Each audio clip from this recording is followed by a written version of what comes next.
Hello à tous, alors on est toujours dans la petite série de vidéos que je vous fais donc tous les jours pendant un mois. Aujourd'hui je vais répondre à une question qui m'a été pas mal posée en fait sur le portrait, sur comment on peut savoir si on a réalisé un beau portrait, si nos portraits sont corrects. C'est un peu vaste comme question, mais moi ce que je dirais c'est qu'il faut surtout vous habituer à faire vos portraits. C'est-à-dire prenez une seule source de lumière par exemple et vous habituez à la poser de la manière dont pour vous c'est la plus facile et la plus logique. C'est-à-dire, n'allez pas vous entraîner à créer des portraits avec des multisources, créez des portraits relativement simples, relativement précis. C'est-à-dire qu'une fois que vous commencez à vous habituer à la lumière, à votre lumière, que vous arrivez à créer un côté qui vous correspond vraiment, un esprit, une ambiance, quelque chose qui est, vous n'hésitez pas à le répéter et à en faire votre marque de fabrique. Plus vous allez chercher à développer votre expérience, plus vous allez chercher à créer des choses différentes. Si vous n'avez pas ancré chez vous certaines bases, certains premiers axes, ça va être problématique. Car vous n'allez pas forcément comprendre pourquoi un portrait est réussi, pourquoi un portrait n'est pas réussi. Cherchez à trouver un axe qui est facile, mais qui deviendra facile et qui restera précis pour vous. Quelque chose qui va vous permettre d'évoluer et d'avancer au fur et à mesure. Par exemple, j'ai travaillé pendant très longtemps avec un seul flash et une boîte de 60-60.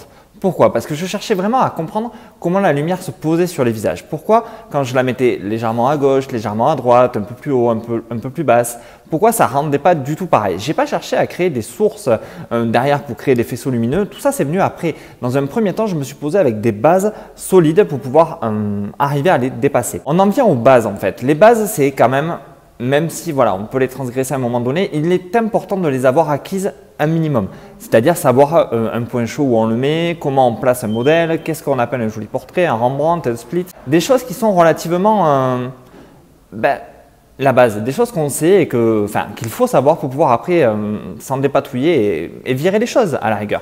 Pourquoi faire un split et pas le déboucher avec quelque chose? Bon, ça reste un split, on le débouche, voilà.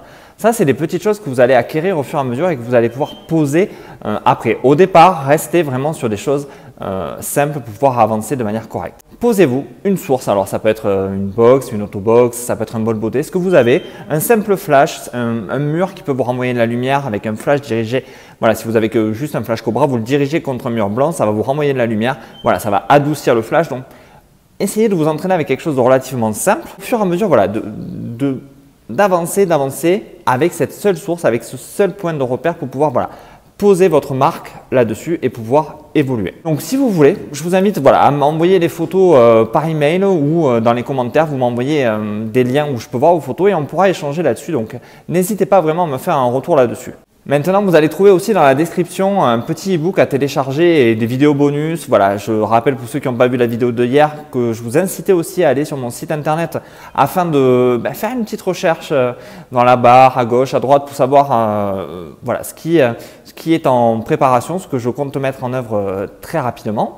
Et aussi à liker cette vidéo, à la partager autour de vous, comme je dis, partagez, likez, commentez, lâchez-vous et je vous dis donc à demain. Au revoir.